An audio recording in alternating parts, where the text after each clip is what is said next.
Bari na gaya maka wani abu da mutane kaɗan ne ke magana a kai yanzu haka. Kowa na kallon Isra'ila, kowa na bin labarin Iran, amma a yayin da hakan ke faruwa akwai wani mutum a Moscow yana zaune cikin natsuwa, baya damuwa ko kaɗan. Wannan mutumin shine Vladimir Putin. A wurinsa wannan ba rikici ba ne, dama ne. Damar da yake jira kuwa ba sulhu ba ce, ba zaman lafiya ba, ba kuma ƙaramin yakin da ake yi yanzu haka ba. Abin da yake jira shine lokacin da Amurka za ta yanke shawarar kai hari kai tsaye a ƙasa a Iran, wato yakin Iran ta ƙasa, ba wai ta kai hari da sojoji a sama ba, ta shiga daga ƙasa. Wannan shine abin da Putin yake jira, ba irin harin sama ba, a cikakken yaƙi a ƙasa. Da zarar hakan ya faru komai a duniya zai canza. A saman ido wannan rikici yana kama da rikice-rikice ne kawai. Iran tana karɓar hari amma bata karye ba.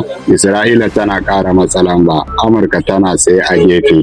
Amma a ƙasa akwai wani tasiri mai zurfi.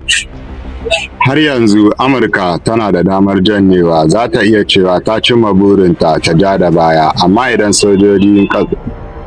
sojojin ƙasa suka shiga Iran, wannan kofa za ta rufe. Babu sauki fita daga yakin ƙasa a Iran, kuma Putin ya fi mutane da yawa a Washington fahimtar hakan. Dalili kuwa shine Amurka bata shirya dogon yaƙi ba yanzu. Jama'a ba su da cikakken goyon baya, masana'antu ba su da ƙarfin samar da kayan yaƙi kamar da.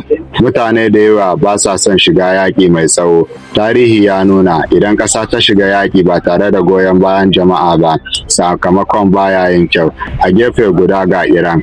Wannan yaƙi rayuwa ne ko mutuwa. Idan ƙasa ta ji tana kare kanta, mutane suna haɗuwa, suna jure wahala, suna tsayawa tsayin daka. Wannan yana ƙara haɗari ga wanda ke gaba da su. Kana da ƙasa mai ƙarfi amma ƙasar ba ta da haƙuri da kuma juriya. Tana yaƙi ne da ƙasar da ke shirye ta jure komai. Wannan haɗi ya taɓa karya manyan ƙasashe a baya. Putin yana son wannan ya ƙara tsananta. Idan Amurka ta shiga cikakken yaƙi, hankali zai rabu, kuɗi da sojoji za su rarrabu, za ta yi yaƙi a wurare da dama a lokaci guda. Wannan shine yadda manyan ƙasashe ke raguwa, ba da rana ɗaya ba, amma a hankali. Putin ya koyi daga Vietnam, Iraq, Afghanistan. Da farko nasara ce, amma daga baya asara ta karu, mutane sun gaji, yaƙi ya zama matsala mai tsawo. Yayin da Amurka ta shagaltu da Iran, Rasha za ta motsa, musamman zuwa Odessa. Wannan wuri yana da mahimmanci sosai ga yaƙin Ukraine. Idan Amurka ta karkata hankali zuwa Middle East, Turai za ta tsaya ita kaɗai, kuma ba za ta iya ɗaukar nauyin yaƙin Ukraine na dogon lokaci ba. Harin Amurka a Iran zai girgiza duniya, farashin mai zai tashi, mashigar Hormuz za ta zama hatsari, kasuwanci zai rikice, duniya za ta fara canzawa, ƙasashe za su fara dogaro da kansu, rage dogaro da ƙasashen waje, ƙara kariyar tsaro, duniya za ta rabu gida-gida, ƙasashe za su fara ƙara makamai, sojoji za su ƙaru, kuskure kaɗan zai iya jawo yaƙi.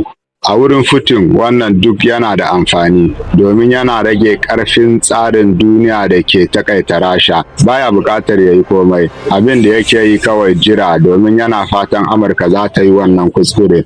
Mutane suna kallon ƙarfi da fasaha su ce Amurka za ta yi nasara da sauri, amma yaƙi ba haka yake ba. Ana yaƙi a ƙasa, ana yaƙi da juriya, ana yaƙi da mutanen da ke kare gidajensu. Iran ta shirya na tsawon lokaci, drones, missile, dabaru na yaƙi. Ko da an ci yaƙi, matsala ba za ta ƙare ba.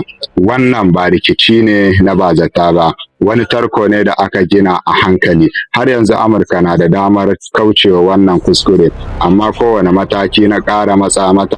A wani lokaci al'amura za su fara tafiya da kansu, ba mutane ke sarrafa ba. Wannan shine lokacin da Putin yake jira. Da zarar hakan ya faru, tambayar ba za ta zama shin Amurka za ta iya nasara ba. Tambayar ita ce shin Amurka za ta iya jurewa yaƙi da dama a lokaci guda.